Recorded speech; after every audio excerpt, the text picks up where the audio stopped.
علیکم بابا. وعلیکم السلام. بچی تو رزلټ چه وشوه؟ انجینیر زوی پیل شو. زوی تو رزلټ پوښتنه کوم چه وشوې ته؟ گورنر زوی پیل شو. او خدایا تو چه وشوې تو؟ نو ته کومه داسې ډومسټر یې خو تو زوی پیل شو. پیل شو.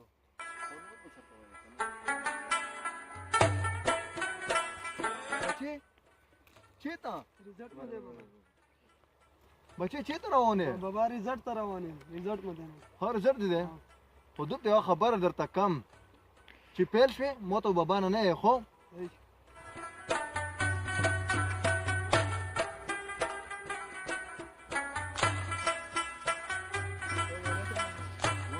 بس بیا پوه شوې که پیله بشیر خان پیل شوم. هو دومره بېتمیزه چې ته پلور ته بشیر خان نه یې تا راته ویلي که چې پیل شي بیا بابا نه ماته ونهیي. خو زه